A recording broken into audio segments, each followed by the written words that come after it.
지지부진했던 국내 증시 어제 모처럼 1% 이상의 강한 상승세를 나타내면서 코스피가 2,700선을 회복했습니다. 반도체와 2차 전지 등 성장주의 강한 매수세가 유입되며 증시를 견인했는데요. 어제 증시 상황 정리해서 보고 오늘장 투자 전략까지 다져보겠습니다. 손석우 경제평론가 전화로 연결되어 있습니다. 안녕하십니까? 네, 안녕하세요. 네, 안녕하십니까. 코스피가 어제 5거래일 만에 반등하면서 2,720선을 회복했습니다. 코스피가 반등한 배경 먼저 짚어볼까요? 네, 어제 우리 주식시장이 강한 반등에 성공한 것은 사실 그 흐름을 보면 극적이었습니다. 변동성이 큰 흐름을 나타냈는데요. 오전 거래를 시작할 때만 해도 상승세긴 했지만 강보합권 수준이었고요. 시가총액 상위주들의 주가도 엇갈리는 모습이었습니다. 그러다가 오후장 들어서 외국인이 선물 시장에서 매수로 돌아섰고 코스피에서는 기관이 적극 매수에 또 나서면서 지수는 가파르게 상승 탄력을 키우면서 1% 이상의 강한 상승세로 거래를 마쳤습니다. 미국발 금리 인하 기대감 후퇴와 엔비디아 실적 발표를 앞둔 불확실성 등 국내 증시를 짓눌렀던 악재들이 약화되면서 증시에 저가 매수세가 유입된 영향으로 지수가 강한 반등에 성공한 것으로 볼 수 있겠습니다. 업종별로 보면 이 반도체 대장주 삼성전자와 SK하이닉스가 1%대의 강세를 나타낸 가운데 소재, 부품, 장비까지 반도체주 전반적으로 강한 매수세가 유입됐는데요. 지난주 미국 반도체 기업 엔비디아가 호실적을 발표한 영향으로 풀이됩니다. 2차 전지와 신재생 에너지 업종도 강한 상승세를 나타냈고 또 한일중 정상회담을 계기로 중국의 한한령이 완화될 것이라는 기대감이 작용하면서 엔터테인먼트주들도 강세를 나타내는 모습을 보였습니다. 네. 이게 지금 반도체주들이 많이 좀 강한 움직임을 보였다고 하셨잖아요. 잠깐 네. 미국 시장에서 엔비디아가 올라서 깜짝 반등인 건지 아니면 앞으로 좀 계속해서 우상향을 할 건지 앞으로의 전망이 좀 궁금합니다. 네.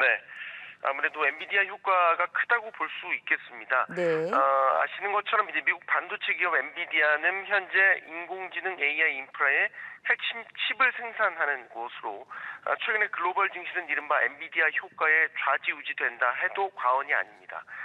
미국 뉴욕 증시도 엔비디아가 1분기 어닝 서프라이즈를 기록하면서 시장의 기대치를 충족하자 이 영향으로 빅테크 기업들과 또 여타 성장주들의 강한 매수세가 들어오면서 나스닥 지수가 사상 최고치를 연달아 경신하고 있는데요. 이 같은 엔비디아 훈풍은 국내 증시에도 불고 있습니다. 대표적으로 수혜를 본 기업이 SK하이닉스입니다. SK하이닉스의 주가는 올해 들어서만 무려 42%나 급등을 했는데요. 단연 엔비디아 효과라고 볼 수 있겠고요. 엔비디아의 핵심 AI 반도체 칩에는 이 고대역폭 메모리 HBM이 같이 들어가는데 이 HBM을 납품하는 것이 바로 SK하이닉스입니다. 이 글로벌 IT 기업들이 데이터 센터 등 AI 인프라 투자를 본격적으로 확대함에 따라서 엔비디아의 AI 칩은 쇼티지, 즉 공급 부족이 심화될 정도로 없어서 못 파는 상황이 됐습니다. 네. 이에 따라서 엔비디아의 파트너사인 SK하이닉스도 대표적인 수혜주로 각광을 받으면서 주가가 연일 랠리를 펼치고 있는 것이라고 볼 수 있겠죠. 또 이는 국내 시가총액 1위 삼성전자와 정확히 대비됩니다.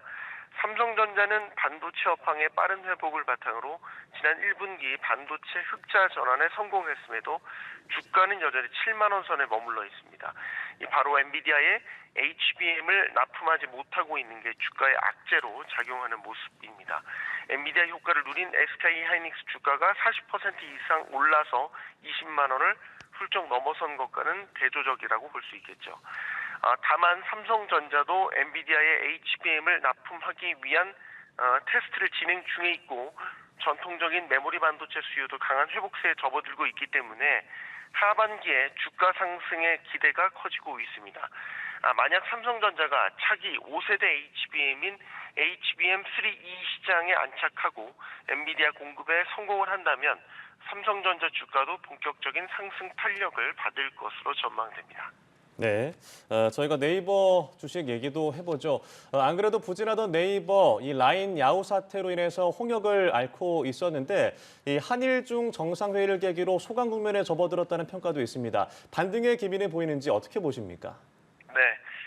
네이버 주가는 일본 라인야후 사태가 불거진 이후 부진을 면치 못하고 있죠. 6거래일 연속 조정을 받았고요. 또 장중에는 52주 신저가로 내려가는 모습도 보였습니다.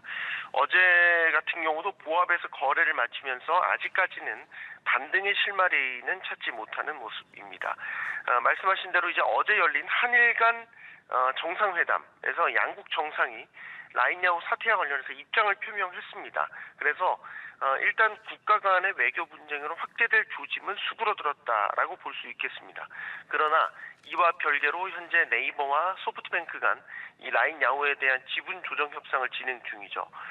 일단 양측의 협상이 올해 말까지 계속될 것으로 예상되면서 네이버의 해외 사업의 불확실성이 큰 게 악재로 작용하고 있는 것으로 보입니다.